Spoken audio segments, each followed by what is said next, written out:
Monday, June 29th.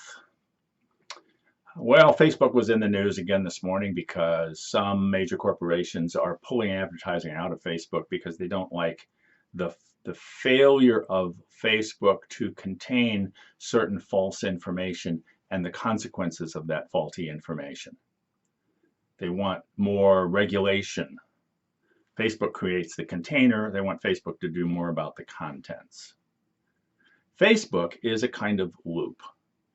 I've talked a little bit about loops before. A loop is a dynamic structure that erupts within a system as a consequence of the interaction of the elements within a system.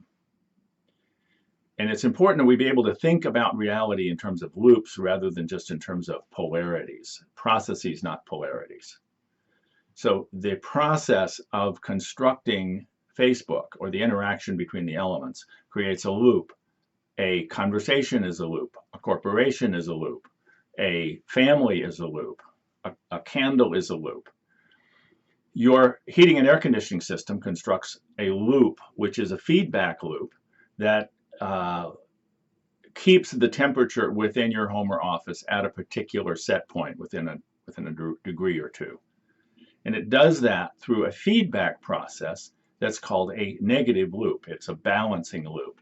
If it gets too high, it cools it off. If it gets too low, it warms it up. So that it establishes a kind of homeostasis within the system. So in any kind of loop, there are likely to be certain negative feedback processes that create stability. Certainly there's a stability that happens within a pond of certain populations. If you get too much of something, then other pests come in, and so their nature naturally creates somewhat of a balance, although there are perturbations in the system. So Facebook is a kind of loop. Twitter, Instagram, social networking are categories of loops that exist within the larger loop of the internet, which is a part of the larger loop of the whole human community.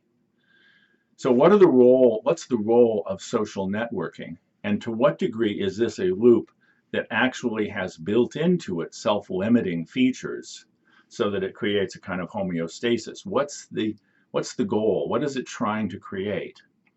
If it is simply a positive feedback loop, which means it just continues to grow and grow. It's like an audio feedback in which the microphone gets too close to the speaker and it blows our ears out or the speaker out.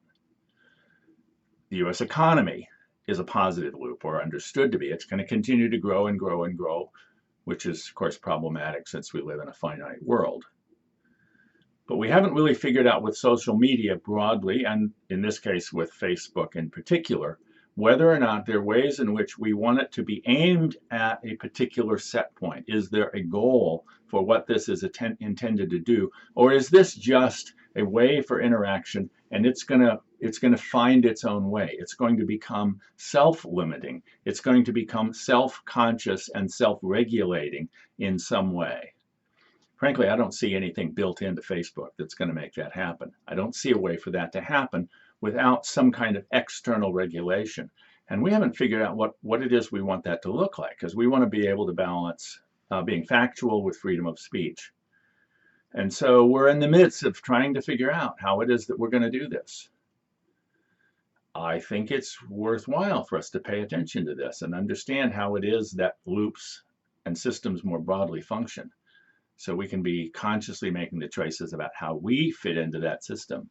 Are we making it a positive or a negative loop, depending upon our participation? All right, have a great day.